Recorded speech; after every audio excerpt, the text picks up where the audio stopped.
Good morning. Can you hear me? Yes, hear you. Good morning, Matt. Good morning.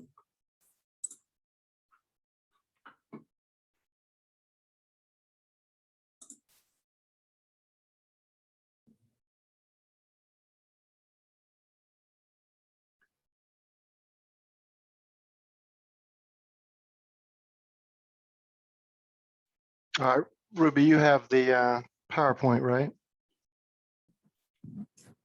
Yes. I think Colin may have it. I just sent you, or I can pull it up if you want me to, Ruby. Yeah, that'll be better. I can manage other stuff. That'll work for me. I will pull it up.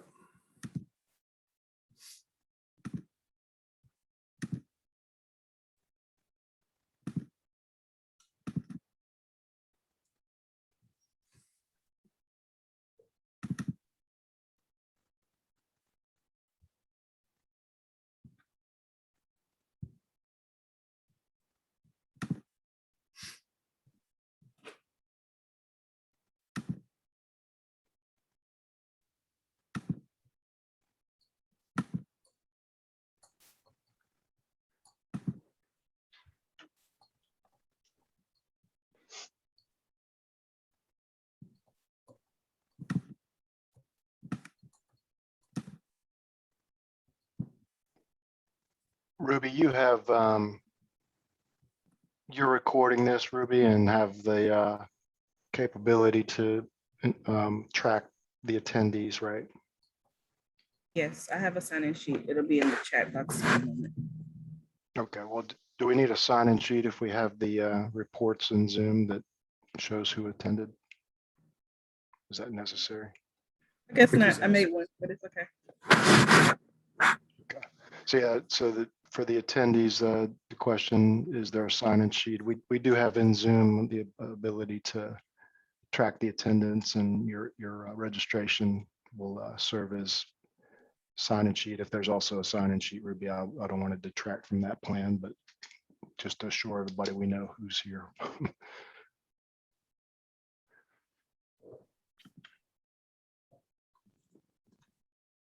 All right.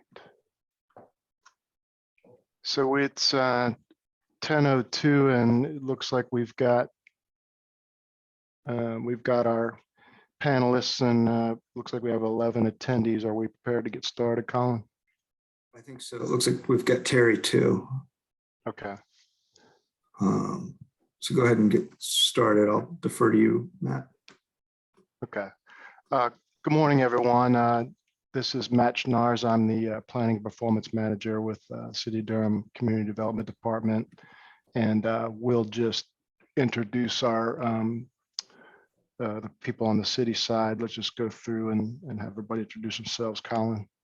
Sure. I'm Colin Davis. I'm the manager of the homeless system. Lloyd. Lloyd, you there?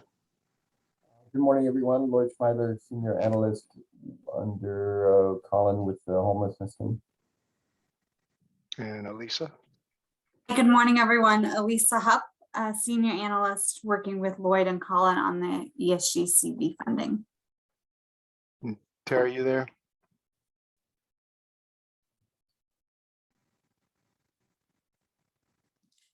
I think she's in as an attendee. Ruby, can you promote Terry to a panelist? Yes, I just did. Okay. While I'm unmuted, I'm Ruby Holmes, coordinator for the homeless team.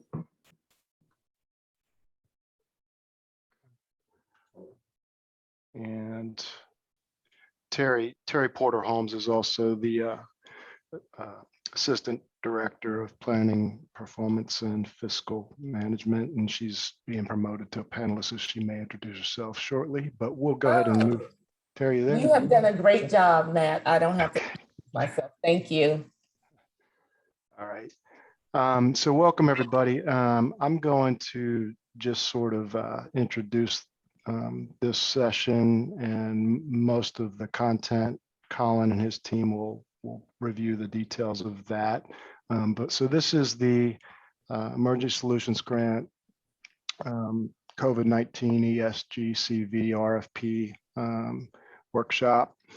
And we appreciate you all attending this session. We are recording this session. We have about 14 attendees, it looks like. So in the interest of keeping this as seamless as possible, what we'll ask is that if you do have questions, and you can put them in the chat. I'm not sure, Ruby, if you prefer chat or if we have the Q&A option, or if that matters. That is fine. Okay. Matt, Yeah. Matt, excuse me, Terry. I would ask, since we're not going to do introductions, could you ask everyone to put their organization name and title in the chat? So we have, I have that in Zoom, and the registration, they had to put all that in there. okay, so I can't see it. So I'm just asking you all, whatever you do, send it to me, because Reginald's asking me to sit in for this and I have to give him that information ASAP. So Yeah, we'll pull that out in the registration module that we use for the attendees. thank you. Thank you. So go ahead and move forward to the next slide, Ruben, or Colin, whoever has the control there. So once again, we introduced ourselves, and we know that looks like there's a growing number of attendees here, and so we'll provide an option at the end to open up for Q&A. But for right now, we're just going to go through the agenda and go through the slides. All attendees right now, you won't be able to talk. Ruby will prompt those options at the end of the session. We'll go through the logistics and just talk a little bit about the goals, and just an overview of the RFP, and then the timeline, and then we'll summarize everything at the end. And like I said, as time permits, we'll give an option for actual Q&A, verbal Q&A. But if you do have questions that come up through the slides, feel free to put those in the chat, and we'll have those recorded and provide responses to everybody after the session.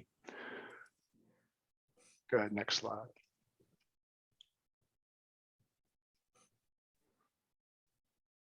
So for those that maybe have not ever responded to an RFP, we use a electronic RFP tool called Zoom Grants, and that link is on the screen, and it's also in the materials that have been shared for the RFP proposal, and we can provide some information on that as well at the end. Next slide. So at this point, I'm just gonna go ahead and turn it over to the homeless team to go through the main content, and we'll follow up at the end. So Colin, I'll turn it over to you. So this is our RFP for ESG COVID, and the goals of this RFP and the funds that are associated with it are to prevent, prepare for, and respond to the coronavirus pandemic amongst individuals and families who are homeless or at risk of homelessness, according to HUD's definitions of homeless and at risk of homelessness. The goals continue, and we are looking to support and create homeless assistance programs and prevention programs to mitigate the impact of COVID-19, as COVID-19 has created a lot of challenges in the homeless system and reduced capacity at shelters and other normal things. These COVID funds are meant to help cover costs that are being incurred to maintain operations and to expand operations and to serve additional people to mitigate the risk of COVID in the homeless population. We do have several categories of expenses and projects that are eligible to be funded. Those include street outreach, emergency shelter, and/or temporary emergency shelter. So a temporary emergency shelter, think of that as a seasonal shelter, like a winter shelter or a cooling shelter in the hot summer, rapid rehousing, and a homelessness prevention activities. And that is different than eviction prevention. Homeless prevention is targeted for people most at risk of entering the homeless system. And you must utilize the Durham Continuum of Care Coordinated Entry System for any of the projects that were listed above for service delivery. So it is an integrated system of referrals and working through to ensure that funding and services are provided to those who are most at need and most vulnerable in an order of prioritization. So we have $1,811,556.42 in available funding. That 42 cents is important because if we don't get that incorporated, that 42 cents, if it's not fully applied for, will get returned to HUD. Even though it's 42 cents, we don't want to give money back to HUD. So we are currently seeking service providers with immediate capacity to provide services and expend funding in a very quick timeline. We have $486,456 available for homelessness prevention. And our goal is to hopefully have 70 people served with those funds. We have $110,000 available for street outreach, and the hope is 35 individuals will be served through street outreach. Then our emergency shelter, temporary emergency shelter line item, there's $634,425.19. We're hoping for 300 people to be served, but that 300 is inclusive of the funds that were awarded in our first round of ESG funding, as there were some some emergency shelter funds that have already been awarded. So that 300 is inclusive of what was previously awarded. Rapid rehousing, there's $453,710 available. And the hope is for 75 people to be served. And that is inclusive of a first round of funding as well. There is $126,965.23 available for administrative expenses. This will translate into 7.5% admin for each project. So if you apply for $100 of street outreach, add $7.50 to that, and you would be requesting $107.50 for your street outreach program. So it is above your program costs, the admin. So don't reduce your project by 7.5%, add 7.5% to the project cost. Your eligibility criteria: you must be a nonprofit 501c3 organization or a unit of local government. Housing authorities, including the nonprofit subsidiaries of housing authorities, are not eligible for these funds. You must have an active sam.gov account and have an organizational DUNS number. You won't be able to get a sam.gov account without a DUNS number. And these take a little bit of time to do. If you haven't done it, I recommend doing it as quickly as possible because it does take a little bit of time, and it takes some time for verifications to happen before you'll be listed and we can verify. Use of funds here, we will be doing services, will be a cost reimbursement. We can use these funds to cover a variety of costs related to providing street outreach, emergency shelter, temporary emergency shelter, rapid rehousing, and homeless prevention activities. There is a comprehensive list of eligible activities that fall underneath each of those projects available in Zoom grants. Any projects funded through the program will be required to be monitored by the city for the duration of the grant and at the end of the contract. And any agencies that have projects funded by this will be required to submit backup documentation for all expenditures charged to the grant. And the reimbursement costs are something that we can talk through at contract negotiations for those who are awarded. Let me turn this over to Elisa at this point for some of the details of use of funds. Elisa? Thank you, Colin. Good morning, everyone. So I didn't mention earlier, I'm new to the community development team and Colin's team. So I've met some of you possibly through other meetings, but I'm looking forward to working with you on the ESG-CV programs. I'm gonna just do a quick reminder and brief overview of the Emergency Solutions Grant Program and the way that HUD has designed it. So HUD identifies different activity types.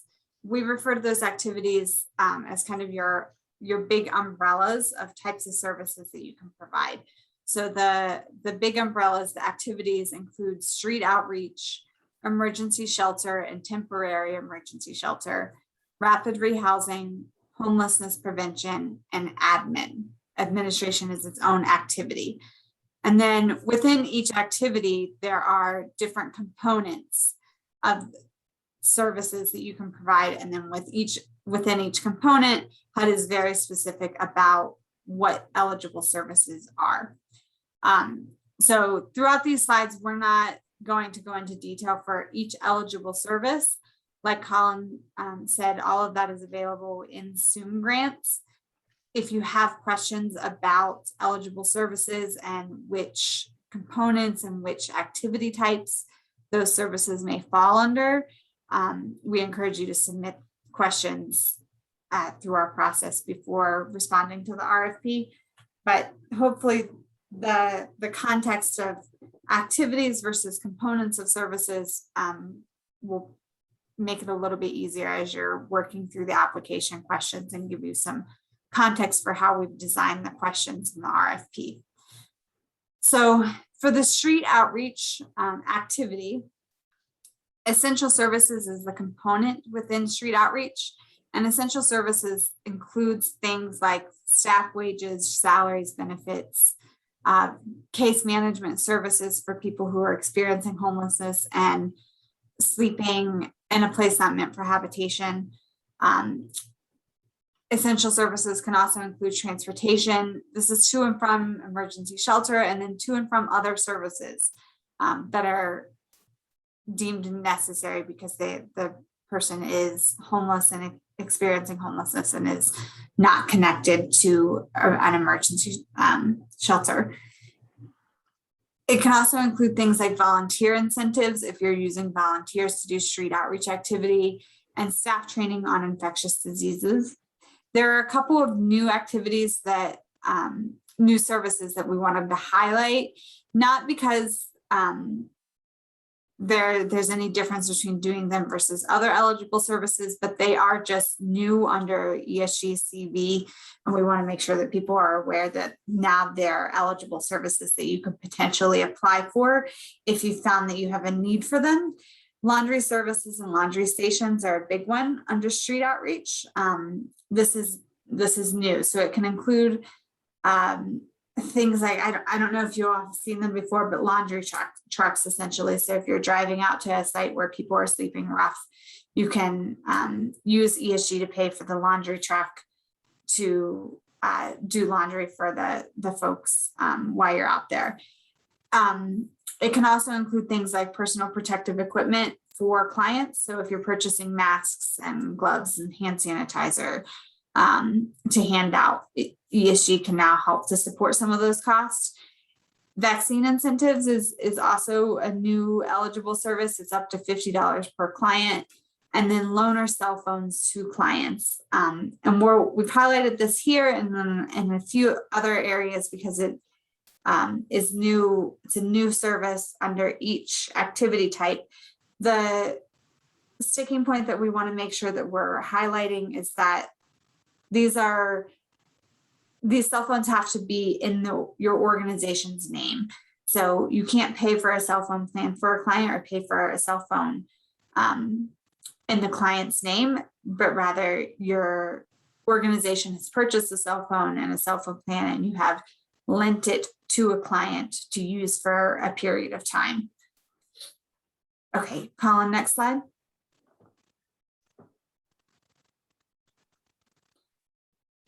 So under the second activity, emergency shelter or temporary emergency shelter, components of service include essential services, which again include things like your staff wages, salaries. It can include hazard pay if you're providing hazard pay for your employees. These are all for services that are being provided to folks who are living in emergency shelter. Services can also include things like case management, childcare, education, transportation, a variety of things, services that are necessary for folks who are experiencing homelessness and residing in an emergency shelter facility. Again, we just wanted to reiterate that PPE is now an eligible cost under ESG, vaccine incentives, and the loaner cell phones again. And again, the same rule for the loaner cell phones apply.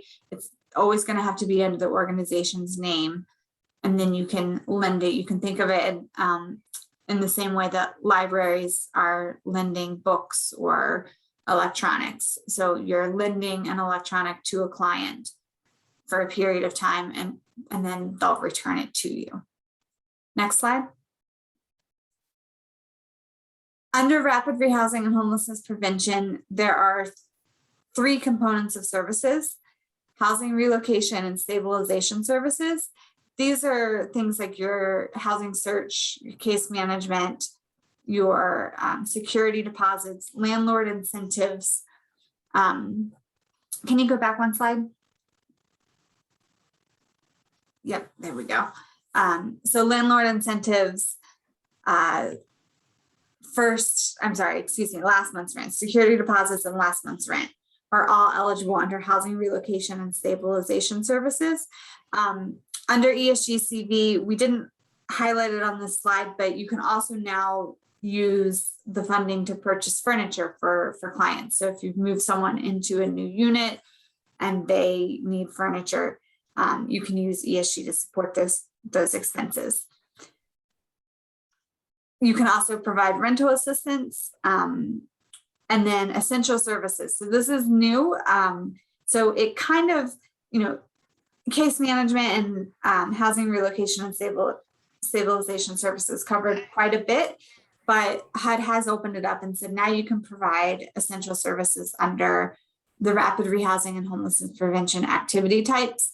So we've included it here with a few examples, like childcare, educational assistance, transportation to and from housing related activities, housing search, and then also to and from things that are necessary to keep the person housed. So doctor's appointments, substance abuse counseling, mental health care.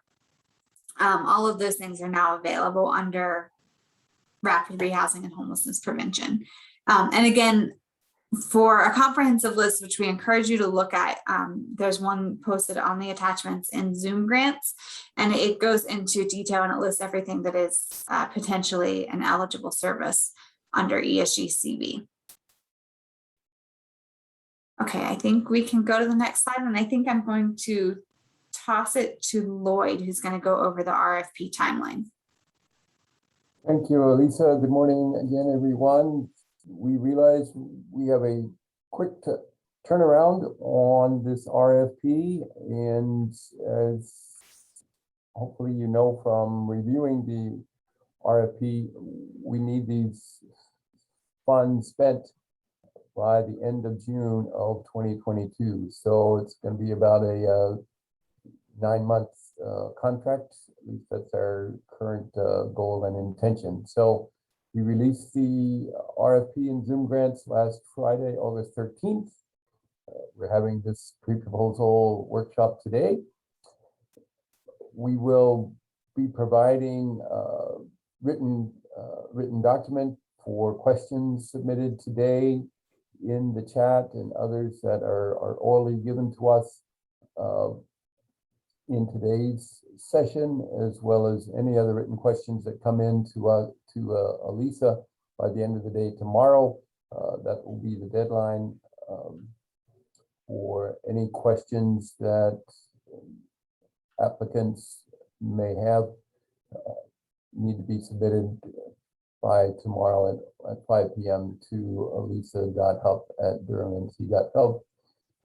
We'll provide a written Q&A document in the Zoom Grants library by the end of the day on Monday, August 23rd. And proposals are due by 5 p.m. next week, Friday, August 27th. Again, the application is pretty brief in Zoom Grants. And so hopefully it's not going to require a lot of time by applicants to complete the application. That is our intent, of trying to make it easy, because we do want to get these funds under contract and out into the community as soon as we can. After August 27th, we will be scoring and evaluating the proposals, and intending to do that by the end of the first 2 weeks of September, so that we can notify applicants by the third week of September whether or not their proposal is recommended for funding. Throughout the rest of September, we'll be working with selected applicants to develop contracts and negotiate contracts for the use of these funds. We anticipate executing contracts in October, hopefully with a contract start date of October 1st, after which under the contracts we would pay for services. We will be working to get the city council to approve contracts at their October 18th meeting. And we will have contracts, our intention is to have contracts signed by the vendors and returned to our department staff by 2 p.m. on October 19th, so that we can get them executed by the city manager's office on behalf of the city by the end of October. So it is a quick timeline. It's going to need a lot of cooperation and coordination between our offices and the organizations that are being recommended for contracts for the use of these funds. So it's we'll be working closely with you, but we need to get these funds under contract as quickly as we can. So that's our timeline. Next slide, please. So again, the RFP process, the RFP is currently available in the Zoom Grants website, and we'll highlight that again towards the end of the PowerPoint. And applications must be submitted via the Zoom Grants website by 5 p.m. on Friday, August 27th, 2021. Next slide. The evaluation criteria, we have posted the scorecard that will be used to score and evaluate project applications in Zoom Grants. Obviously, again, organizations applying for these funds must be an eligible subrecipient, being a 501c3 nonprofit organization or an entity of local government, an office or department of local government. One of the key evaluation criteria is that you can begin using these funds rather quickly, potentially at the beginning of October 2021, unless you're a seasonal shelter that perhaps would be intending to use funds, for example, in the December 1st through March 31st timeline for a seasonal winter shelter. But we do want to make sure the funds can be expended quickly. And we've reviewed, Lisa reviewed the eligible services. So are you proposing to expend funds on eligible services to benefit homeless people or people at risk of homelessness that are being impacted by the COVID-19 pandemic? Next slide, please. Okay, Colin, turn it back to you for final summary, and we can work with questions. Thanks, Lloyd. Matt, do you want to do summary or do you want me to do it? I can take it from here. Got it. The one thing that I noticed maybe wasn't, that maybe is assumed, but I think it may be good to point out because there may be people that are new to this, is that the awards for this program is, there's a requirement that you use the Homeless Management Information System. It's HMIS. And so if you've not previously used HMIS, and there may be a few folks on this call that are new, that would be something that would be required as a contractor for this ESG-CV, as well as any of the ESG funded program. So that's something that I just kind of wanted to call out, just in case there were. I know there's a few folks on here that I know are that use HMIS, but there may be some that aren't aware of that. So that's something that would be a requirement as part of this program. Go ahead, next slide. Matt, this is Lloyd again. If I could add to that, thought I had too, is we didn't talk a whole lot about cost reimbursement, again, for organizations that may be new and interested in these funds. The idea of cost reimbursement means that you expend the funds on the eligible activities and send an invoice to the city for the costs that have been incurred. So, and then the city reimburses you. So ordinarily, these funds are not awarded to organizations ahead of time, but we reimburse you for the costs that you've incurred after you've incurred them. Thank you, Lloyd. I think that's a good point. Thank you for doing that. So just to recap, and then we do have some time, so I think we probably would be okay to open up for verbal Q&A here, so it's only 10:30. But just to review, application deadline is August 27th at 5:00 p.m.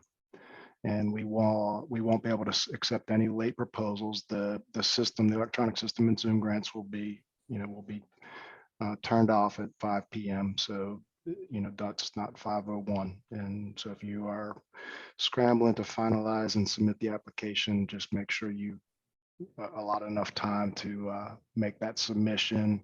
And Murphy's Law is always in effect. So if you've not got experience in using Zoom grants or just submitting these types of applications, just make sure you try to be way ahead of that deadline there, because you don't want to be at the last minute and some technical issue arises that prevent you from actually submitting the application. Next slide.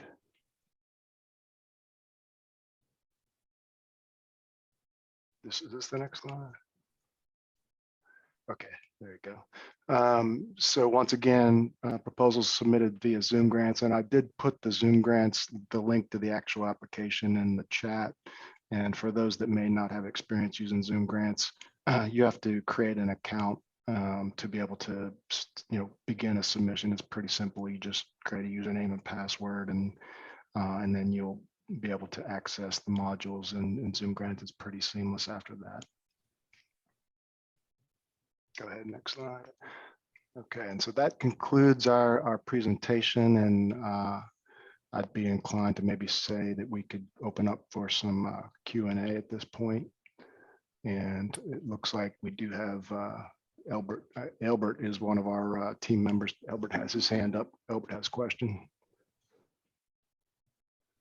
Or Albert, can you hear us?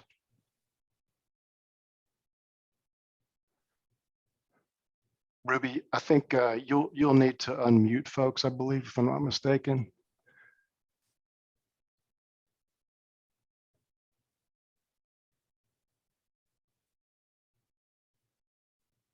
Can you hear me? Did I time out here? Can anybody hear me? I hear you, Yeah. Matt. Yeah, we can hear you. Couple questions that have come up in the Q&A. Is Albert? Yeah, I'm unmuted now. Okay, go ahead, Albert.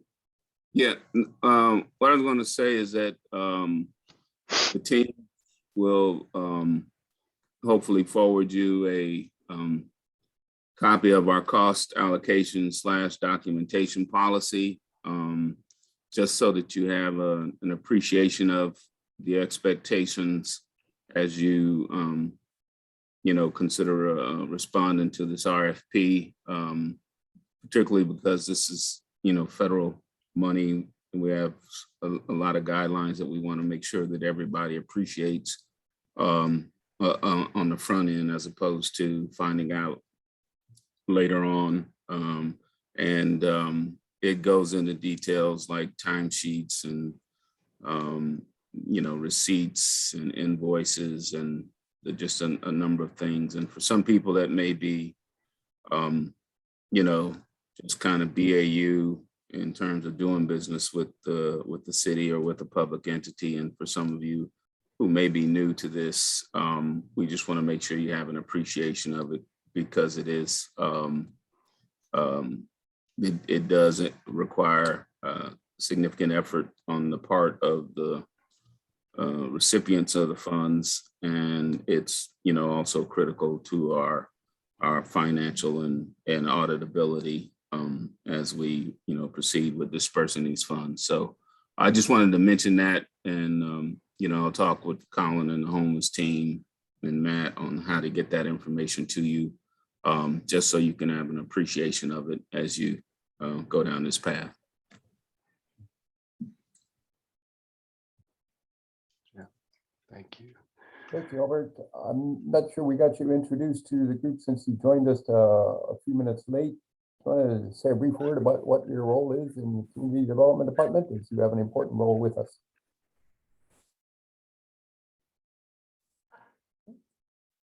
I have a question. Hello. Terry. Okay. And thank you, Albert, for providing that information. And I was just asking because I know there's people on this webinar. Can that information just not be included in Zoom grants so they will have it? Yes. Okay. And then we won't have to miss anybody by having to keep sending it out. Thanks.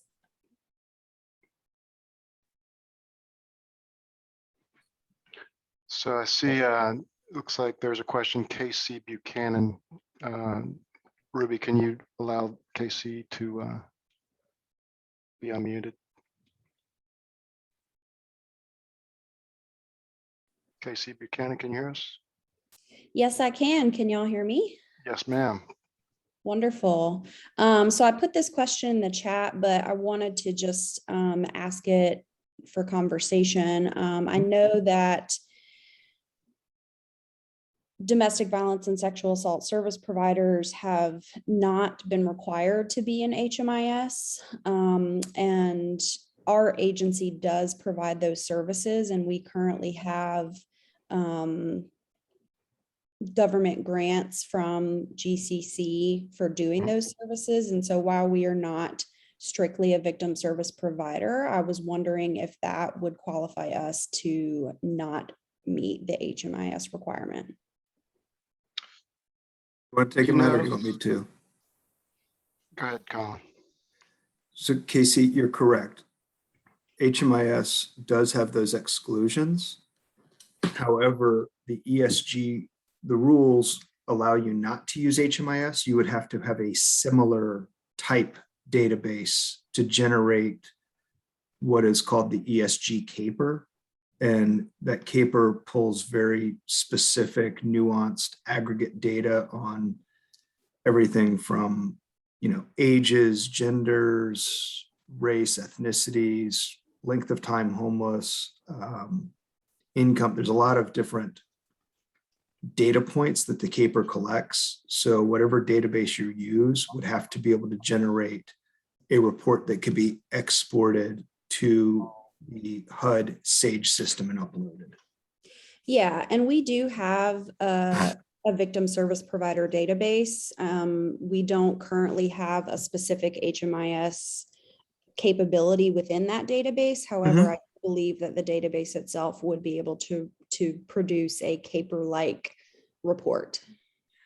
We could send you a blank caper so you can see the data No, points? we need to, they need to be able to do the bundles, the ESG-CV bundles. So we can send information to describe what, what's required. So there's a requirement to have the capability to do direct uploads and bundling in Sage, which right now the HMIS vendor that we use, or our liaison North Carolina Coalition of Homelessness, they do all that work. And so we would there is the ability to do that, but it's more than just sending a report. It's an electronic system that uploads a CSV document.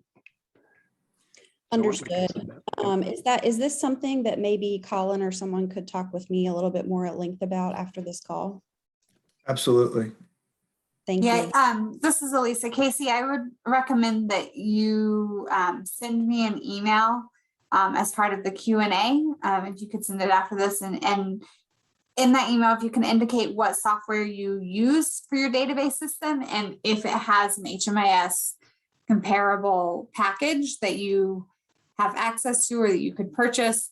And then that way we'll at least know what software you're working with, and we can do a little bit of research before we reach out and connect with you to better understand what you have available and whether or not it may meet HUD standards for a comparable database.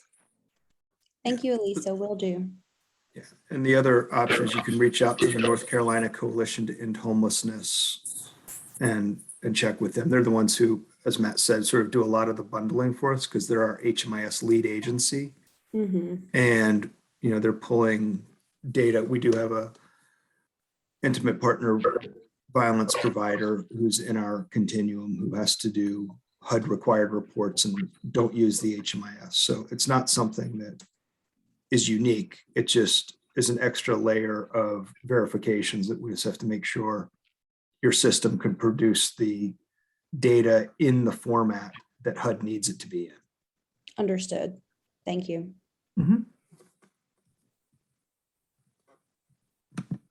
That was all I had for now. Okay. Yeah. Thank you.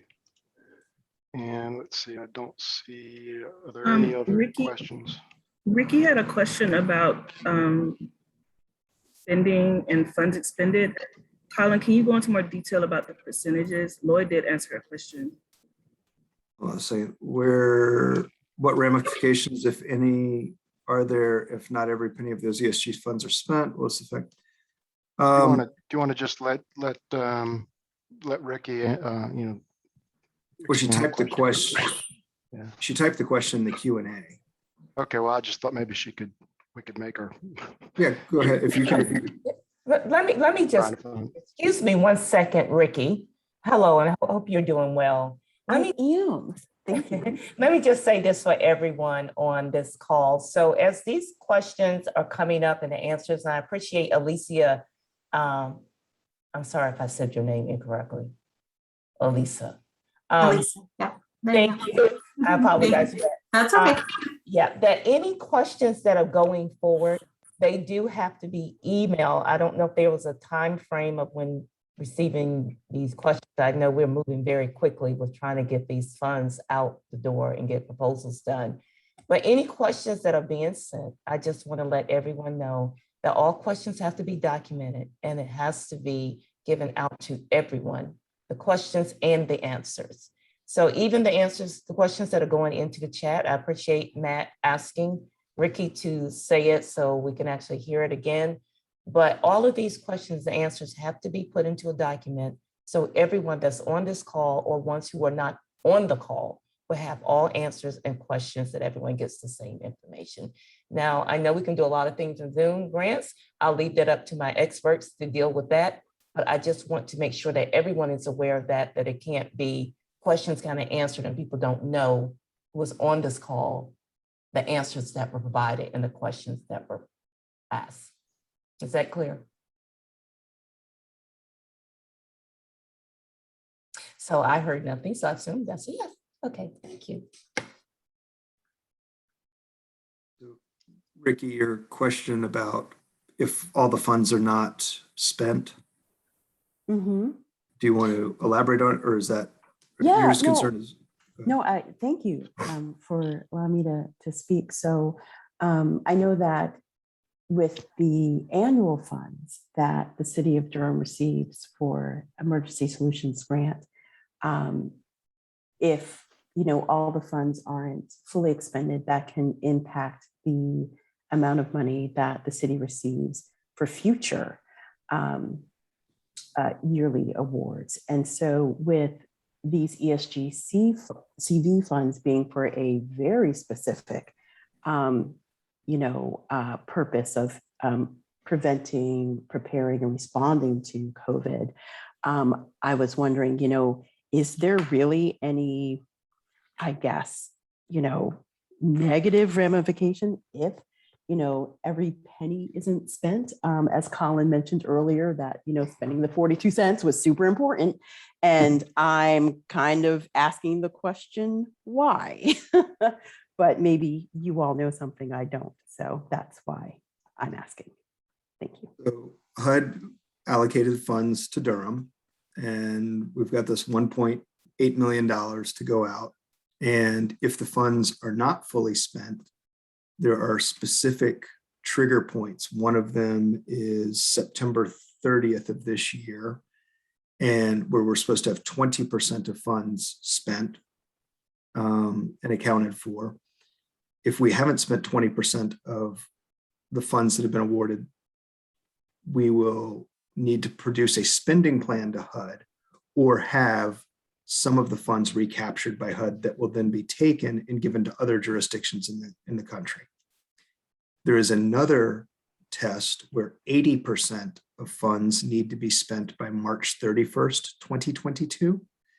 And if 80% of $2.6 million is not spent by March 31st, and we do not have a plan in place that all of the funds will be spent in Durham by the end of the time that we have to draw the funds down from HUD, HUD will recapture the balance of those funds and redistribute them to other jurisdictions within the country that are spending and need the funds. So our risk is we don't spend the money. If we don't spend the money, we clearly didn't need the money. If we need the money, we need to figure out a way to spend the money and keep it here. And then, of course, there's always the optics of money going back to HUD for any reason never looks good when we know there's a big need in the community for people experiencing homelessness. May I ask a follow-up? Yes, you may. This 20% that's expected to be expended by September 30th, how is that possible if the contract doesn't start until October 1? So if you remember, there was a first wave of ESG COVID funds and a second wave of ESG COVID funds. This is the second wave. Okay. So if you take 20% of $2.6 million, it's about $500,000. So we have $602,000 of ESG COVID funds currently in contract that are supposed to be fully spent by December 31st. Right. So we are on track for some of that. We also have, we had a temporary emergency shelter for January to March that once we have a grant, once we have a grant agreement from HUD for the second wave of funds, that will get pulled in as well. So we do have funds that have been being spent on this, and we do have a plan. We're just hoping that we don't have to go back to HUD and say, oh, here's the plan. And yes, we're behind on spending.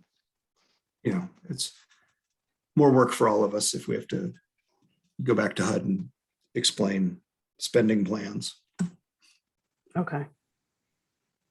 Thank you.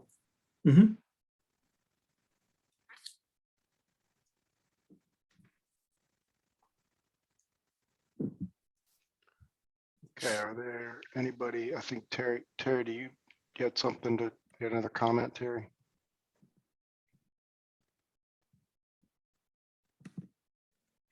I do not. I just forgot to pull my hand back down. No. Okay, trying to, and I don't see anybody else with a virtual hand. Is there any other questions maybe from panelists or other comments or items for any of our city staff. I have one question now that you asked. I just mentioned about the questions and so forth, and I know you guys work with Zoom grants more than myself. I believe there is a way that we can put all the questions and answers into Zoom grants, so anyone who's applying for this RFP or application will have accessibility to that. That's right. Okay, thank you. I don't know when that's going to be done, but I'm just, so the panel, so everyone will know that those question and answers will be in there. So Questions that come up related to this are due by 5 p.m. tomorrow night. And all of the answers will be posted in Zoom grants by Monday, the 23rd. We will also post the document Albert referenced in the Zoom grants library as well. Okay, I just have one question, Colin. Thank you for that. I just have one question. I know we're moving fast too. So this would be my question. If any additional questions come up after 5 o'clock today, will you add those, or 5 o'clock today is the deadline? 5 o'clock tomorrow, the I'm sorry, 19th. 5 o'clock tomorrow, 19th. And when is the proposals due? The 27th. Okay, all right. I just want to make sure that everyone have an opportunity in case they were not here today to ask any questions. Okay, that's fine. If more questions come in after that, we can make a decision whether or not we post them or not. If we're just trying to get everything out. We're Make going sure to people stick to the process and the timeline that's articulated in the RFP column. Yeah, Okay. whatever's in the RFP. That's what's in the RFP. Okay, that's very good. Then we would stick to that timeline column. Ricky has Ricky had one more question. You know I do. Okay, Good. so thank you, I appreciate it. With the vaccine incentives, what kind of documentation or supporting documentation are you looking for in order for an organization to demonstrate expenses related to that? I would say that's probably something we would need to follow up on. That is a good question, because I was thinking of that myself, and I don't have that. I don't have that readily available, and I would say we probably don't have that unless someone else has already determined what documentation we would require for that reimbursement for vaccine incentives. I can include some details in the Q&A. HUD has provided some information, but I'd like to touch base with folks internally before we say explicitly what we will and won't accept, especially Albert and his team and the financial folks. So Ricky, I'll make sure I'm taking this question down, so I'll make sure that we go into a little bit of detail in the response for you. Yeah, that's a good question, Ricky. Thank you for that. I think that's something that would help everyone, as well as, city staff as well. So we need to think through that. Well, you are all welcome. That's free. That's free from you to me. I mean, from me to you. Ricky earlier had asked about the deadline for contract expenditures. I think I mentioned, and Colin and others can confirm, the city's intention at this point is to have a contract period from October 1, 2021 through June 30th of 2022. So 9 months. Correct. Okay.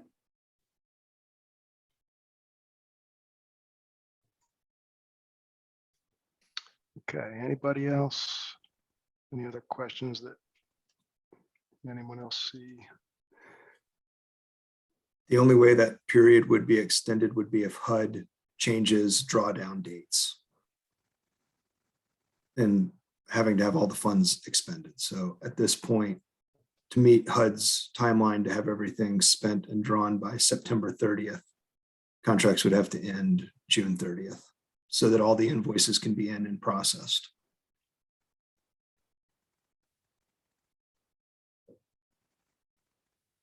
There's a related question that Ricky had put in the Q&A in terms of the expenditures. Will the expenditure of these funds affect in any way the annual ESG funds that the city of Durham receives? And our understanding of that is no. These are this is separate. Yeah, this is a separate, completely separate allocation specific for the COVID pandemic response. So it's completely separate from the regular ESG allocation that the city receives.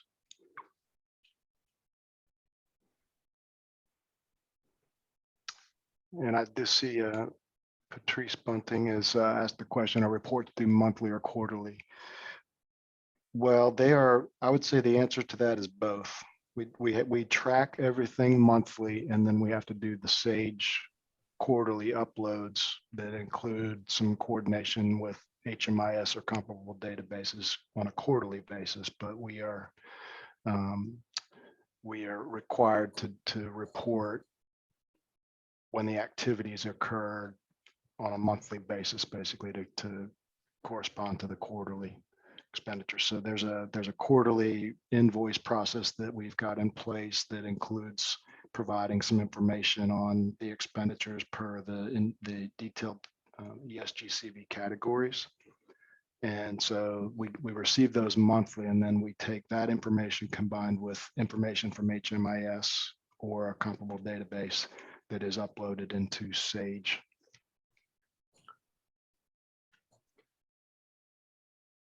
And I see Shana, I think, asked, can we, Shana, can we have you be unmuted and just have you articulate? I saw you typed a question in there, but it might be easier for us just to hear that question. Sure, thanks, Matt. So since we had a positive COVID test in the shelter, we moved that family into already pre-designated COVID positive housing. But in order to minimize any spread in the house, we have upped our bi-weekly testing to weekly testing. And so we have been offering just $5 gift cards to any person in shelter, kids included, that are willing to get tested. And so over the months, we have spent quite a lot of money. So I saw that, vaccination incentives up to $50 can be included as an expenditure, but I was wondering if you guys had any idea about testing. The question is would we be able to use this funding to reimburse for Yes. testing? Is that it? Yes. And I don't know that, Colin. I don't know if that's something that you have some information on. I don't know that answer to that question. Hold on, Sheena, let me make sure I'm understanding. It sounds like it's not a reimbursement because testing is free. Testing is free. It's the it's incentives that we are providing. I have not seen anything in this about incentivizing people to get tested. It's more incentivizing people to get vaccinated, unless Elisa's seen something about incentivizing people to get tested. No, I agree, Colin. I don't think that that's something HUD has addressed specifically. It is something we could potentially submit to the help desk and see if they have any additional insight, but thus far they haven't addressed it. But I wanted to clarify, Shana, that you're only asking about the incentive payment. Are you also asking if testing can be funded by ESG? No, testing is free for us. It's just the incentive. Okay. Thank you.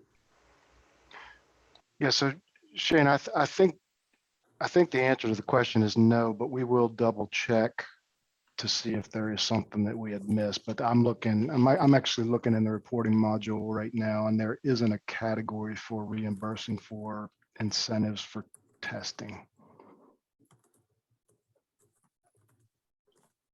But we can double check on that.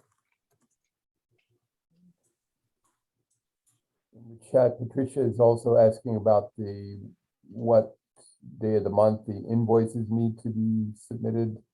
Asking, is it the 10th day after the month? And the deadline for receipt of invoices is the 15th of the month following the month of expenditures. So we would expect, for example, invoice submitted to the city with supporting documentation for expenses during the month of October 2021 to be submitted to the city's project contract project manager by November 15th.